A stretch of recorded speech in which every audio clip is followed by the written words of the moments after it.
Welcome to daily blog वार्ता Bharat channel. ये देखिए 8 हमारे भारतीय जो है एक्स इंडियन नेवी ऑफिसर जो हैं उनको मौत की सज़ा कतर में दी गई। ये बहुत ही निंदनीय घटना है।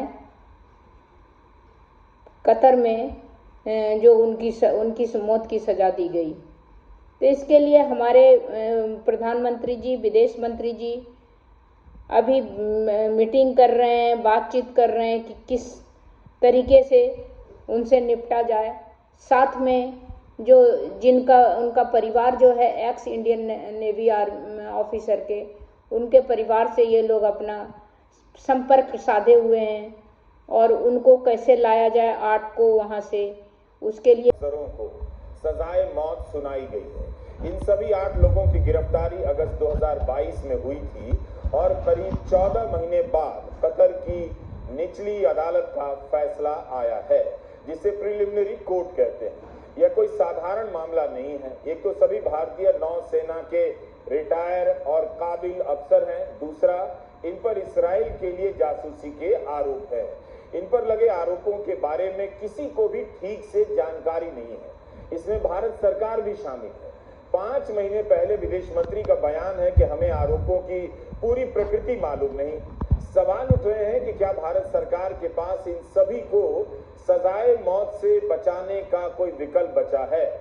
कतर से भारत के संबंध अच्छे हैं, मगर उतने अच्छे नहीं जितने संयुक्त अरब अमीरात और सऊदी अरब से बताए जाते हैं। हमने आज इस वीडियो में इसके लिए इस मामले से जुड़ी बहुत सारी पुरानी खबरों को खोजा है और उनकी कड़ियों को जोड़ा है, देखने के लिए कि कब कब पत्रकार से लेकर विपक्ष के सांसद सरकार को चेताते रहे और सरकार के जवाब हर वक्त एक ही तरह के आते रहे। सरकार ने जरूर हैरानी जताई है इस वक्त और सब कुछ करने का वादा किया है, लेकिन इस मामले की तमाम रिपोर्ट देखने से लगा कि या तो सरकार ने कुछ नहीं किया या किया भी तो उसका कुछ असर नहीं हुआ। यह वीडियो कतर का है। भारत सरकार इस मामले में देरी नहीं कर सकती है, क्योंकि कतर का इतिहास ही ऐसा है। 2017 में एक नेपाली नागरिक अनिल चौधरी को सजाए मौत दी गई। गोली मारने से एक दिन पहले नेपाल के दूतावास को सूचना दी गई। जब तक नेपाल कुछ करता, सजा दी जा चुकी थी। इसलिए भारत इस मामले में देरी नहीं कर सकता। अभी उसके पास कोर्ट ऑफ अपील है, उसके बाद कोर्ट ऑफ कैसेशन है, जहां 60 दिनों का मौका मिलेगा। अगर यहां भी अपील खारिज हो गई तब तो अमीर के हाथ में ही सब कुछ होगा कि वे मौत की सजा माफ करते हैं या नहीं। कतर की न्याय व्यवस्था को लेकर कई देशों की शिकायतें रही हैं। ऑक्सफोर्ड यूनिवर्सिटी के 3 विद्वानों जोसेलिन हटन, कैरोलिन हॉयले और लूसी हैरी ने एक रिसर्च पेपर पेश किया है। इसके अनुसार 1998 में कतर ने संयुक्त राष्ट्र का वियना कन्वेंशन साइन किया था। इसके तहत अगर उसके यहाँ किसी दूसरे देश के नागरिक को सजा होगी तो वह उस देश को सूचित करेगा। ऑक्सफोर्ड यूनिवर्सिटी की डेथ पेनल्टी यूनिट ने देखा कि कतर इन समझौतों का आदर नहीं करता है। नेपाल के नागरिक को सजा दे दी गई, मगर उसे अपनी भाषा में बात करने वाला वकील नहीं दिया गया। कतर का कानून है कि आपको वकील कतर का ही रखना होगा। यह सही है कि कतर की जिस तरह की न्याय व्यवस्था है उसके कारण आरोपों की जानकारी बहुत नहीं है। कतर में वहां के स्थानीय नागरिक से ज्यादा दूसरे देश से आकर बसे हुए लोग रहते हैं। इसकी आबादी का 86% माइग्रेंट हिस्सा है। इनमें भारत, नेपाल और बांग्लादेश के लोग ज्यादा हैं। 2010 में कतर को जब फुटबॉल विश्व कप की मेजबानी मिलने का ऐलान हुआ तो उसके बाद इसकी आबादी 40% बढ़ गई। 2022 में वहां विश्व कप हुआ था। ऑक्सफोर्ड यूनिवर्सिटी की रिसर्च में देखा गया है कि आमतौर पर दूतावास इन मामलों में दिलचस्पी नहीं लेते हैं, क्योंकि ज्यादातर गरीब और माइग्रेंट लोग होते हैं। अब हम आते हैं पत्रकारों के ट्वीट और उनकी खबरों पर। यह आज की खबर नहीं है, कई महीनों से इस पर लिखा जा रहा है। पत्रकार सुशांत सिंह इस केस पर लगातार ट्वीट कर चुके हैं। वे इस पर नजर भी रखते हैं। उन्होंने दिसंबर 2022 में भी ट्वीट किया है और पूछा है कि भारत की वैश्विक साख और G20 की अध्यक्षता से क्या हासिल हो रहा है। 26 दिसंबर 2022 का सुशांत सिंह का ट्वीट है कि 4 महीने बीत चुके हैं, 8 पूर्व अफसरों द्वारा बेल पाने का 5वां प्रयास है और इनके परिवारों को अभी तक कतर ने वीजा तक नहीं दिया। So much for India's global standing and G20 presidency। G20 भी हो गया, गायब भी हो गया, ऐलान भी कर दिया गया, गोदी मीडिया ने भारत को विश्व गुरु बना दिया। अब इस सम्मेलन के बाद विश्व गुरुओं का क्या रोल है आप देख रहे हैं दुनिया भर में। 24 दिन से इन सभी से युद्ध नहीं रोका गया और 3000 से अधिक बच्चे गजा में बम से मार दिए गए। सवाल है कि कतर में बंद 8 भारतीय नौसैनिकों को मौत की सजा से बचाया जा सकेगा या नहीं। क्या भारत सरकार ने ठोस प्रयास किया? कुलभूषण जाधव के मामले में अंतर्राष्ट्रीय न्यायालय में भारत की ओर से हरीश साल्वे पक्ष रखने गए। कई जगहों पर छपा कि उनकी एक दिन की फीस 30 लाख है, मगर जाधव के मामले में उन्होंने सिर्फ 1 रुपए की फीस ली। इन मामलों में भारत ने वैसी सक्रियता क्यों नहीं दिखाई? मार्च 2023 में न्यू इंडियन एक्सप्रेस की यशी सैली की रिपोर्ट है कि कतर 8 लोगों के खिलाफ आरोप तय करने वाला है। इस खबर के आने से 1 महीना पहले भारत की सरकार बीबीसी के दफ्तरों में छापे मार रही थी। चंद पत्रकार इस खबर को ट्रैक कर रहे थे, मगर आप देखिए कि मार्च से मई तक यानी 3 महीने तक कतर में भारत का कोई राजदूत नहीं था। दोहा में जो राजदूत थे उन्हें नवंबर 2022 में प्रधानमंत्री कार्यालय बुला लिया गया। यह सब जानकारी हमें मीडिया रिपोर्ट से मिली है। अगर दोहा से आए राजदूत दीपक मित्तल प्रधानमंत्री कार्यालय से जुड़े हैं, तब तो इसका यह भी मतलब हुआ कि इस मामले की समझ रखने वाला अफसर प्रधानमंत्री के भी करीब है। ऐसा तो नहीं हो सकता कि भारत सरकार ने कोशिश नहीं की मगर उसका नतीजा क्यों नहीं निकला? क्या दीपक मित्तल को पीएमओ में बुला लेने के बाद सरकार को करीब 3 महीने तक कोई राजदूत नहीं मिला? मार्च के बाद अब अप्रैल आ जाता है। से पूछे जा रहे हैं कि सरकार इस पर क्या कर रही है, और दूसरी तरफ सरकार का यह कहना है, विदेश मंत्रालय का यह कहना है कि कतर से ये बात उठाई जाएगी उसके सामने और जो भी मुमकिन मदद परिवारों को होगी वो दी जाएगी। और यहां हमारे 5 बड़े सवाल हैं। पहला सवाल तो यह है कि कतर से भारतीयों की सुरक्षित वापसी कब होगी, कब वापस लाए जाएंगे। एक सवाल यह भी है कि क्या इजराइल का बदला भारत से कतर ले रहा है, भारत से लेगा। तीसरा सवाल यह है कि आतंकियों पर रहम किया जा रहा है और भारतीयों पर सितम किया जा रहा है कतर के अंदर। कतर का फैसला क्या सिर्फ एक साजिश है? टाइमिंग को लेकर बड़े सवाल खड़े हो रहे हैं। कतर के आतंकवाद प्रेम का हिसाब कब होगा, यह भी बड़ा सवाल है कि चाहे तालिबान हो या दूसरे आतंकी संगठन, वहां से मदद मिलने की बातें सामने आती रही। और कतर की एक अदालत ने अब 8 भारतीयों को मौत की सजा सुना दी। इस फैसले पर भारत ने तीखी प्रतिक्रिया दी है। खास बात यह है कि कतर ने इन भारतीयों पर लगे आरोपों को अब तक सार्वजनिक नहीं किया है।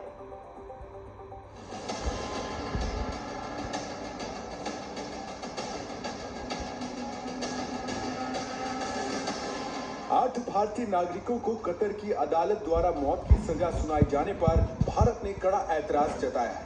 भारतीय विदेश मंत्रालय ने बयान जारी कर कहा कि हम मौत की सजा सुनाए जाने के फैसले से बेहद स्तब्ध हैं और फैसले की विस्तृत जानकारी की प्रतीक्षा कर रहे हैं। हम परिवार के सदस्यों और कानूनी दलों के संपर्क में हैं। हम सभी कानूनी विकल्पों पर विचार कर रहे हैं।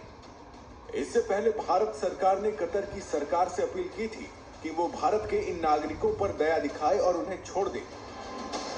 दरअसल ये भारतीय अगस्त 2022 से कतर की जेल में बंद हैं। कतर ने अब तक आरोपों को सार्वजनिक नहीं किया है। सभी भारतीय कतर की अल दहरा कंपनी में काम करते थे। इस बीच पूरे मामले में देश में सियासत भी गर्मा गई है। राज्यसभा सांसद कपिल सिब्बल ने इस मामले में केंद्र सरकार से दखल देने की मांग की। उन्होंने सोशल मीडिया प्लेटफॉर्म एक्स पर लिखा कि कतर की एक अदालत ने 8 भारतीयों को मौत की सजा सुना दी। उन आरोपों के लिए जवाबदेह ठहराया गया है जिन्हें कतर के अधिकारियों ने सार्वजनिक भी नहीं किया। हमारी सरकार को उनकी रिहाई के लिए सभी विकल्प तलाशने चाहिए। फिलहाल कतर की अदालत के फैसले पर सरकार कानूनी सलाह ले रही है। भारत कतर के सामने भी इस मुद्दे को उठाएगा। ब्यूरो रिपोर्ट, जी मीडिया। इसलिए ज्यादा डिटेल तो नहीं होंगे, लेकिन फिर भी इन 8 भारतीयों को पहले तो ये बताइए कि ये 8 भारतीय कौन हैं, वहां पर क्या करते थे और किस तरह ये कैद में चले गए।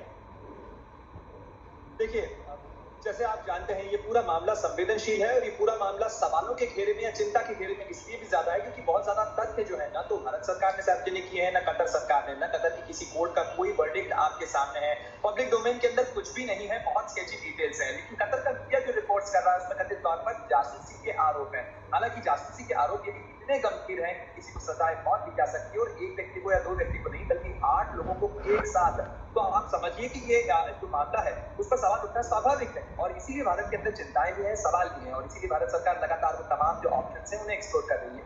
ये मामला करीब अगस्त 2022 के अंदर राम सामने आया था जिसमें अल दहरा टेक्नोलॉजी कंपनी है जिसके अंदर ये तमाम लोग, ये 8 पूर्व सैनिक है भारतीय नौसेना के। इसके अंदर कई 2 कैप्टन रैंक और 5 कमांडर रैंक अधिकारी रहे हैं भारतीय नौसेना के अंदर और उसके बाद रिटायरमेंट के बाद ये अपनी एक्सपर्टीज के कारण इन्हें हायर किया था कतर की इस कंपनी ने और जिसके कर्ता धर्ता एक कमान के पूर्व जो सैनिक थे, पूर्व अधिकारी थे, जो सैन्य अधिकारी थे, वो इस कंपनी को चलाते थे और इनकी एक्सपर्टीज के कारण इन्हें वहां पर हायर किया गया था।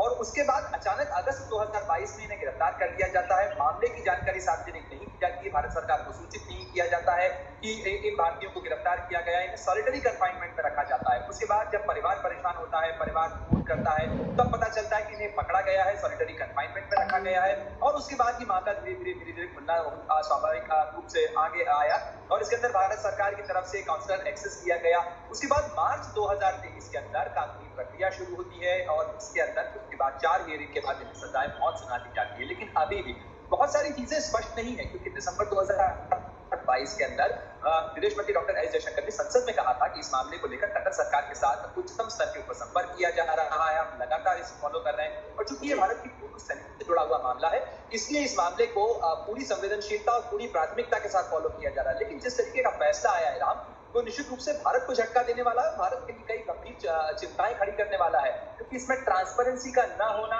कतर का चीजों को सार्वजनिक न करना और अभी भी अपील के जो ऑप्शंस हैं वो जरूर भारत तलाश रहा है लेकिन भारत जो डिप्लोमेटिक टॉक्स हैं और साथ ही जो पॉलिटिकल एंगेजमेंट। दीपक बोरा साहब इस वक्त तुम्हारे साथ है। दीपक बोरा साहब, आप इस चीज को बेहतर समझते होंगे। हर देश के लिए कुछ एरियाज होते हैं जिनको हम ग्रे एरिया कहते हैं, जिन पर ज्यादा बातचीत नहीं करते हैं। कतर वो तो कर सकता है लेकिन आखिरी फैसला भी सामने ना आना, किन आरोपों में आपको फांसी दी जा रही है उनके बारे में भी डिटेल्स ना देना और दूसरी बात, जब इजराइल के साथ हमास का युद्ध चल रहा है, बचाया जाएगा, उन्हें कैसे सुरक्षित लाया जाएगा। तो विदेश मंत्रालय का यह बयान आया कि कतर से इस मामले में हम बात करेंगे, जो भी मुमकिन कदम होगा वो कदम उठाया जाएगा।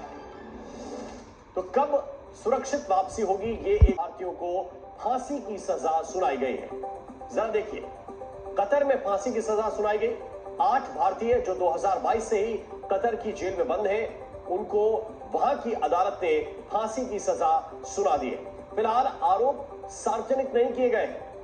2022 से ये 8 जो भारतीय हैं ये वहां जेल में बंद हैं और अब फांसी की सजा हुई। फिलहाल आरोप नहीं बताए गए कि किस आरोप में फांसी दी गई है।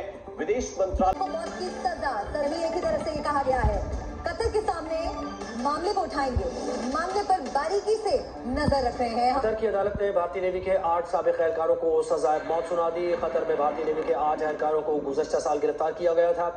कतर ने आज सुना है कि 8 इंडियंस को डेथ सेंटेंस दे दी है फर्स्ट फाइन।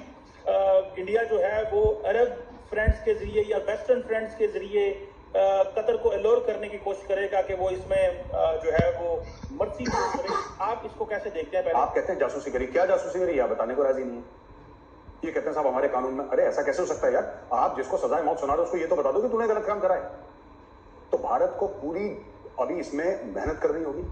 हमारी डिप्लोमेसी, हमारे कतर के साथ रिलेशंस जो कि काफी अच्छे हैं, कतरियों से बोलना पड़ेगा। क्या बदतमीजी है? जासूसी के एलिगेशन के ऊपर इतनी सख्त सजा देनी, मैं बहसीते स्टूडेंट ऑफ लॉ में ये बताना चाहता हूँ कि सजा जब दी जाती है उसके कई एलिमेंट होते हैं कि जो इंफॉर्मेशन दी है इन्होंने उससे जानी नुकसान कितना हुआ है, किसी मुल्क को कितना नुकसान हुआ है, उसकी सजा की नौयत, इन सारे माली नुकसान हुआ है, रिप्यूट का नुकसान हुआ है, उसका तखमीना, ये सारी चीजें लगा के उसको किया जाता है। इंडिया का डिप्लोमेटिक लॉ तो है लेकिन लॉ इज लॉ। तो इसमें आपको क्या लगता है कि ये मेरा नहीं ख्याल कानूनी तरीके से करना पड़ेगा और साढ़े पंजाबी के अंदर जट जफा लाना पैना है। तो ये you have to go beyond, जिसे कहते हैं ना, यूजिंग गुड ऑफिसेस, ताकि आप वो कर सकें। कतरी भारत में आया किसी काम से, किसी बिजनेस के काम से, और आते भी हैं यहाँ पे। हमने उसको पकड़ के बोल दिया कि इसने जासूसी करी है और ये पाकिस्तान के लिए जासूसी कर रहा है, इसको अंदर डालो, या चाइना के लिए जासूसी कर रहा है, इसको अंदर डालो और इसको सजाए मौत सुना दी। ऐसा थोड़ा होता है। There is a due process of law. आपको उन लोगों को बैठ के बताना पड़ेगा कि आप कतर के हैं या भारत में हैं, आपने ऐसी जासूसी करी, हमारे पास ये प्रूफ है, ये आपके खिलाफ केस चल रहा है, ये जज है, ये आपका वकील, इनको पता नहीं वकील दिया नहीं दिया, इनको ऐसी सुना दी। मैं राजदूत रहा हूँ उस इलाके में सर, और मैं बताना चाहता हूँ कि मेरा अपना तजुर्बा क्या है। जब ऐसी कोई चीज होती है, सबसे पहले हम कॉन्सुलर एक्सेस मांगते हैं। कॉन्सुलर एक्सेस का मतलब होता है कि हमारे दूतावास के लोग जाके बातचीत करते हैं। कोई भी भारतवासी हो जो दूसरे देश में जेल में हो, तो जाके पूछते हैं भाई खाना पीना मिल रहा है, तेरे को पिटाई तो नहीं हो रही, एटसेट्रा एटसेट्रा। इसको कॉन्सुलर एक्सेस, वो हमें मिला है जी। दूसरा, फिर हम देखते हैं कि लीगल ऑप्शंस क्या है, यानी एक कचहरी ने सजा सुनाई है। इतना आसान नहीं होगा इन 8 आर्मी ऑफिसर्स को सजा देना, इतना आसान नहीं होगा। मैं समझता हूँ ये एक मेरे ख्याल में तो कतर ने जो थोड़ा सा हवा लेने की कोशिश की है, मेरे ख्याल में होगा ऐसा, इतना आसान नहीं है, इतना आसान नहीं होगा। भारत जिस तरीके से डिप्लोमेटिकली स्ट्रॉन्ग है इस वक्त, जो उनकी फॉरेन पॉलिसी है, इतना आसान नहीं होगा कि 8 भारतीय शहरों को फांसी दे दी जाए, सजाए मौत दे दी जाए। It won't be that easy. लेकिन ये मेरे ख्याल में कतर जो है उन्होंने कोई अपनी मार्केटिंग करने के लिए ये स्टंट किया है। जिस तरह पहले वो फीफा कराया, उन्होंने मेरे ख्याल ये भी उन्होंने कहा चलें जी लोगों को अट्रैक्ट किया जाए, लेकिन बैकफायर करेगा। इतनी हार्श सजा देंगे जब आप अनाउंस करेंगे, जो बिजनेस कम्युनिटी होगी वो डर जाएगी, लोग कतर में आने से कतराएंगे। लोग पहले ही देखा जाए तो अगर इन मिडिल ईस्ट के ऊपर जो छोटी स्टेटें इस्लामिक कंट्रीज के ऊपर एक बहुत बड़ा स्टिग्मा है कि वहाँ पे विमेन जो है वो ऑप्रेस्ड हैं और हार्श कानून है। जिस तरीके से मैंने बताया कि वहाँ पे फन के तौर पे मैंने देखा, वो एक वहाँ पे सऊदी अरेबिया के अंदर एक चौक है जहाँ पे लोग इस तरह खड़े होते हैं जिस तरह नेटफ्लिक्स पे मूवी देख रहे हैं, तो लोगों के हाथ काटे जा रहे हैं। लेकिन ये एक सोसाइटी के अंदर एक खौफ पैदा हो जाता है। और दूसरा मेरे ख्याल में ये कतर को बैकफायर करेगा। ना सिर्फ बिजनेस कम्युनिटी डर जाएगी, लोग वहाँ पे जो दूसरे इमिग्रेंट आने से डर जाएंगे, जो टेक्नोक्रेट है वो आने से डर जाएंगे, साइंटिस्ट डर जाएंगे आने से। तो मेरे ख्याल में इसमें अभी मैंने देखा था जिसमें भारत ने अभी तक कोई स्ट्रॉन्ग स्टेटमेंट नहीं दी है। मैंने उनकी फॉरेन ऑफिस के जो स्पोक्स पर्सन है उनकी मैंने देखी है स्टेटमेंट, सुना है उन्होंने प्रेस कॉन्फ्रेंस की, मैंने सुनी उसको, लेकिन उनका कुछ स्ट्रॉन्ग स्टैंड अभी तक नहीं था। लेकिन मेरा नहीं ख्याल कि कतर जो है वो इनको फांसी दे पाएगा। मेरे ख्याल में इस पे मेरी ओपिनियन तो यही है कि इसके ऊपर इंटरनेशनल लॉज जो है उनको डिप्लोमेटिक कम्युनिटी तो नहीं उनको आ सकेगी, क्योंकि वो रिटायर्ड ऑफिसर्स थे, रिटायर्ड लोग थे, वो सिविलियंस वाले लॉ उनके ऊपर लागू होगा। लेकिन फिर भी इतना आसान नहीं होता कि किसी दूसरे मुल्क के बाशिंदे को आप लोकल लॉ के जरिए, हाँ ये हो सकता है भारत उनको कहे कि इनको डिपोर्ट करके आप भारत भेजें और वहां हम उनको दोबारा ट्रायल करें। लेकिन तारसा वो तो तब किया जा सकता है ना कि अगर जैसे आपने कहा डिप्लोमेटिक इम्यूनिटी होगी और वो वियना कन्वेंशन और लॉ ट्रीटीज के तहत आपने वो डॉक्यूमेंट्स एक्सचेंज किए हो, बंदे के बारे में बताया हो ये बंदा हमारा डिप्लोमेट है। तारसा इसमें आपने सही कहा कि इंडिया का डिप्लोमेटिक क्लाउड तो है, लेकिन लॉ इज लॉ। तो इसमें आपको क्या लगता है कि ये मेरा नहीं ख्याल कानूनी तरीके से करना पड़ेगा और साढ़े पंजाबी कहते हैं जट जफा लाना पड़ना है। तो ये you have to go beyond, जिसे कहते हैं ना यूजिंग गुड ऑफिसेस, ताकि आप वो कर सकें। आपको क्या लगता है विच वेस्टर्न और which Arab country could be a good office for India? वही चीज होती है जिन मुल्कों में डेमोक्रेसी नहीं होती है, जिन मुल्कों में एक शेख है जो आपकी किस्मत तय करता है, फिर वो तो शेख डिसाइड करता है ना कि आप जिएंगे या मरेंगे। लेकिन ये भारतीय हैं और भारत ने ऑलरेडी वहां पे अपने बंदे पहुंचा दिए रातों रात उनको छोड़वाने के लिए। ये सब जो पेट खराब हो रहे हैं ना इन देशों के, ये तेल का पैसा है, ये तेल की वजह से पेट खराब हो रहा है। इसको इन्होंने यहूदियों के लिए जासूसी करी है, इजराइल के लिए जासूसी करी है, लेकिन वो कारण है कि किसने क्या करा है, एग्जैक्टली आपने क्या करा है, ये किसी को बताया नहीं उन्होंने। अब मैं आपसे कहता हूं कि साहब आपने मेरे घर में डाका डाला है, आपने कब डाका डाला, आपने क्यों डाका डाला, आपने क्या हथियार और इस्तेमाल करके जो आपने डाका डाला वो क्या थे, आप डाके में क्या चोरी करके ले गए, क्या डकैती करके ले गए आप घर के अंदर, ये मैं कुछ बताने को राजी नहीं हूं। इन्होंने डाका डाला है, सजाए मौत, कहानी खत्म हो गई। भाई जब डेमोक्रेसी नहीं होता कोई देश, जब एक शेख के रहमो करम पे पूरा एक मुल्क चलता है तो यही होता है, फिर शेख डिसाइड करता है ना, फिर शेख डिसाइड करता है कि क्या करना है। और ये कम्युनिकेट सऊदीज ने तो कतर पे पहले ही जो आपको पता है बाइकआउट किया हुआ था।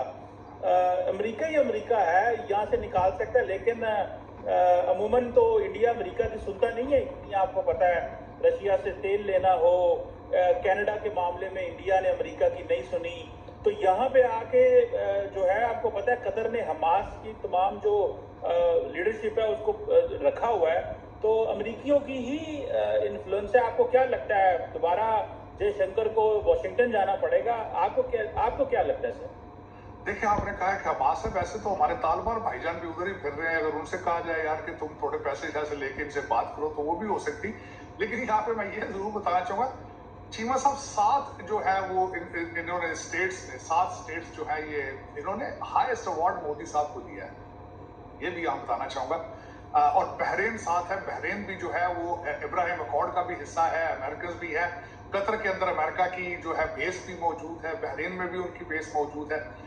लेकिन उसमें मैं समझता हूँ कि it won't be that difficult मेरे ख्याल।